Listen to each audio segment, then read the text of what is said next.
It's nearly 2 a.m. in the morning. This is the latest I've filmed one of these. I don't know why I decided to wait this long. I tried to come up with an excuse saying my phone ran out of battery. It would have been charged enough to record this earlier. I just didn't want to. I've had this feeling of dread all day. You could call it an existential fear, even though it's very much based in reality. A fear that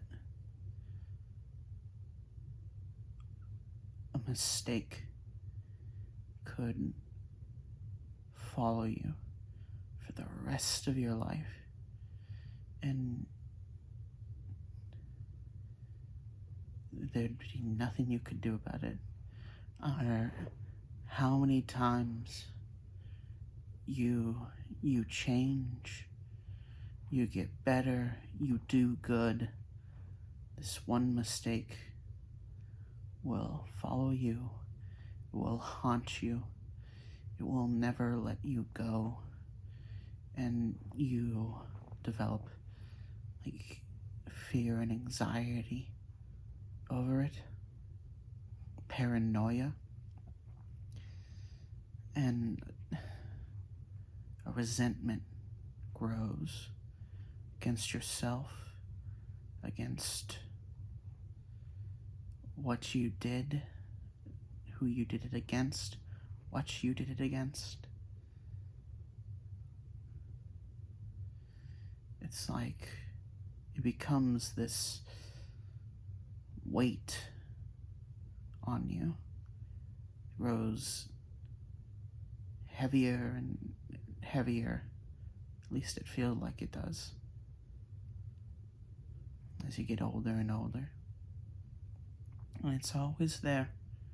No matter how much you don't think about it, it's there.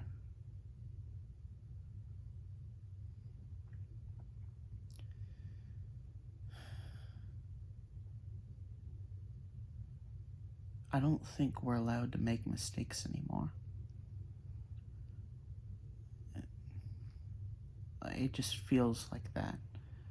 We're in this day and age where our past is seemingly recorded on everything, and any moment you could have 15 cameras pointed at you, and then posted online for the world to see, for the world to remember. And everything you've ever said and everything you've ever done somewhere, somehow is recorded, kept as blackmail. So it's one wrong step, one such slight against someone, and then that's it. Your life is over. You are seen as a monster, whether or not you've changed since then, whether or not you've regretted, whether or not you've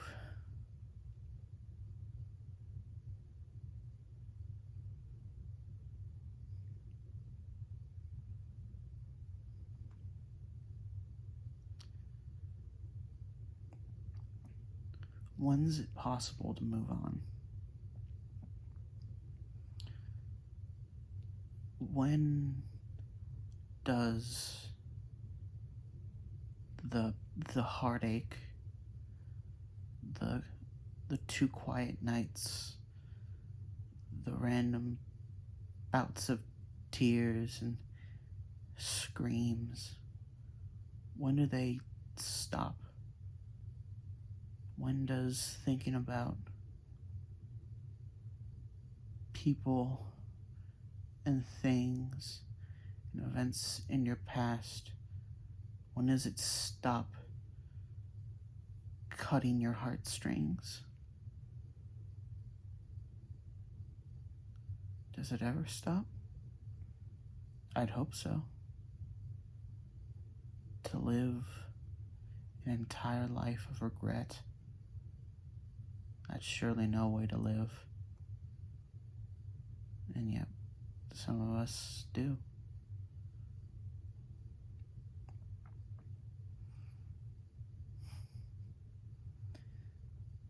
And you know what? Most people will never know. Most people have their own problems, have their own regrets, their own lives. You're a blip in theirs.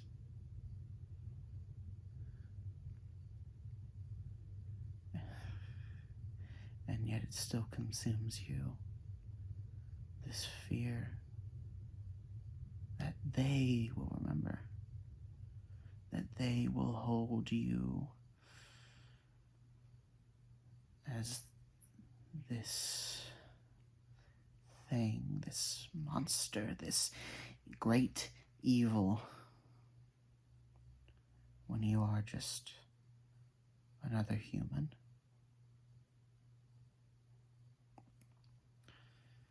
Hello, my name is Ian, and welcome back to Ian a Day. This is my daily attempt to record myself attempting to better my life and right the wrongs of my past.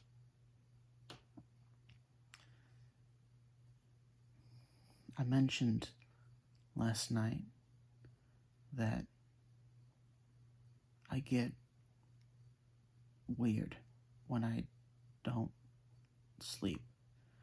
The later I stay up, I either become more loopy or more philosophical, as if exhausting my brain allows me the chance to put some more abstract thoughts in order.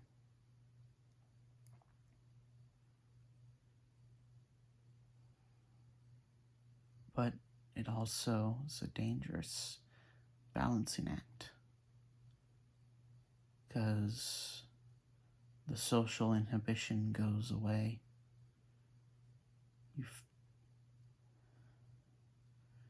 And with it, any anxiety to stop yourself from saying things you shouldn't say.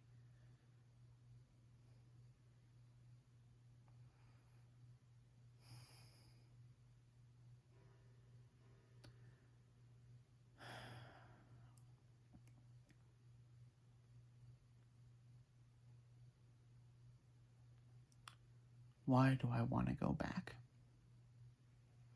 Why do I want them still? Is it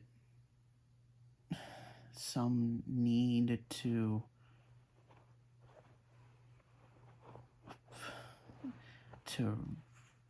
rectify the situation? Some desire to make things right? When I had to leave, I didn't get to say goodbye straight to their face. I said it through a video, which only made things worse for me. I had to out myself fully as who I was. And now I'm forced to keep that secret from people close to me.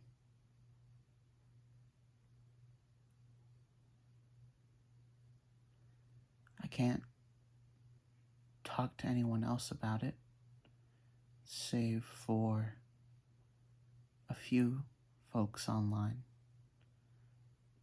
But it's like,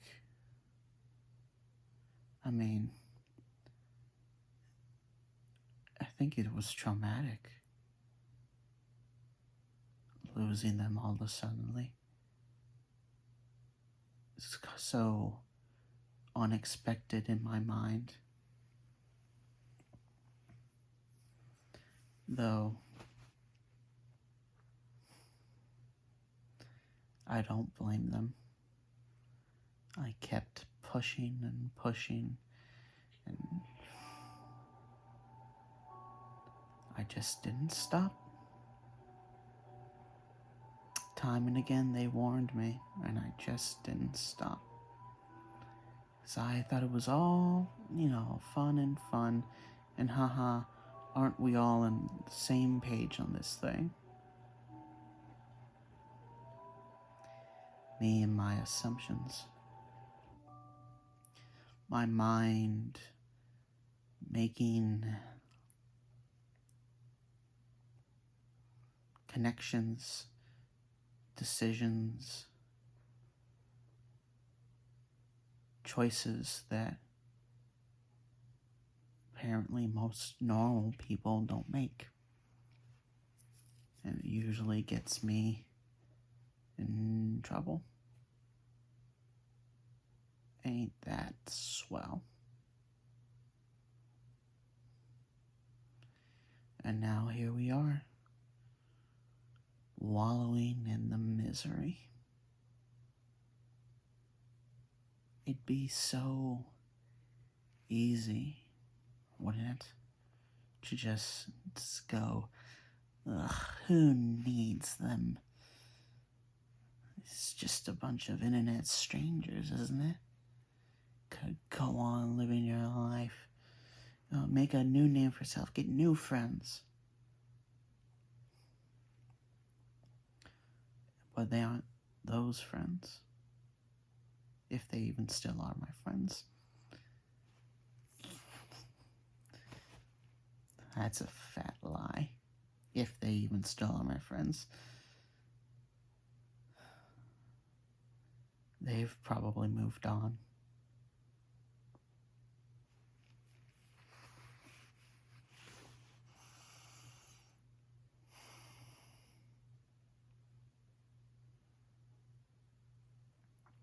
So much self-loathing.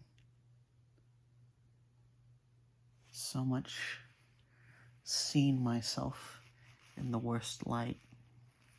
Never giving myself any slack.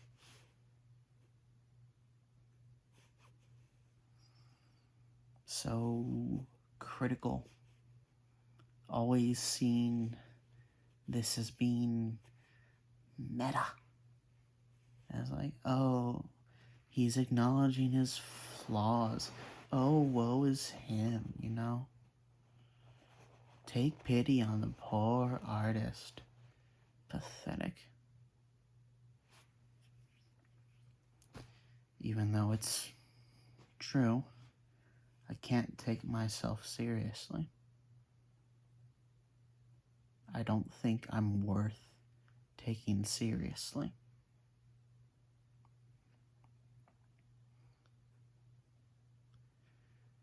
In other news for today,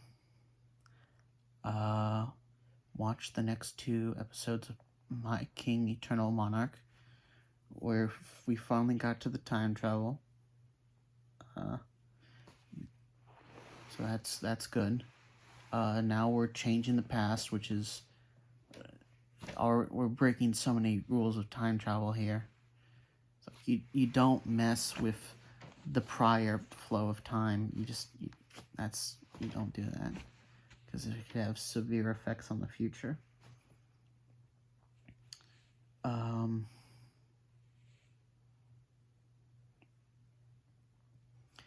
My mother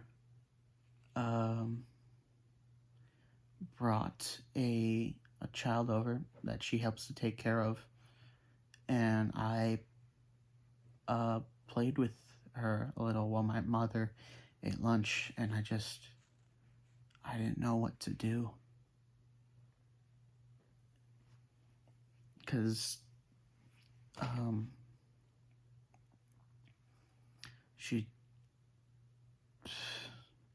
just took out, we have like a little cabinet of board games. She just took out the boxes, opened the boxes, took out the contents, and pushed it all around. You know, and I had this thought in my head. I was like, I am so out of my depth here, dear. I have no idea what to do. I'm overwhelmed. If I'm like this now, could I ever take care of an actual fucking human being? Like from the baby all the way to a full-blown adult? Could I do that? It terrified me. After that, I had to get it. I've been trying to get out of the house more, do more exercises, but also just not stay cooped up eating the same rice and meat type meals over and over and over and over again. I like rice, don't get me wrong. I think it's one of my top 5 favorite foods, but I just can't keep having it over and over and over again.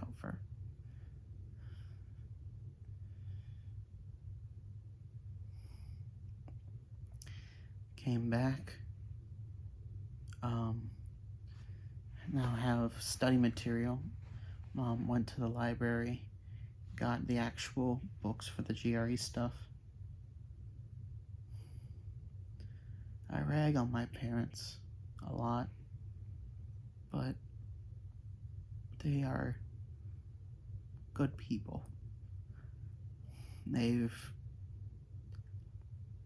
think they've raised a good person, and though they make mistakes and they aren't perfect, I still love them. I still love them a lot.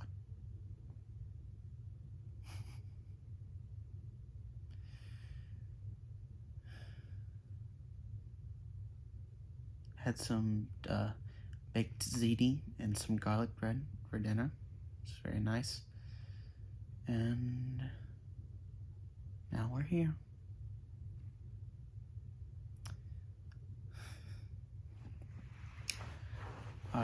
Really just a normal day. Decided I want to get back. I want to practice my writing again. I really should if I want to pursue this whole making games and telling stories thing. It's a very interesting idea, I think. Maybe I'll tell it to you sometime.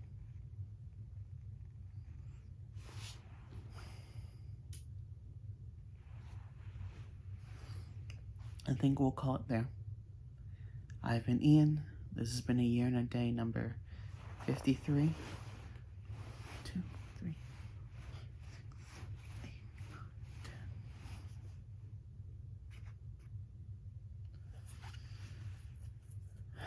Good night, and take care.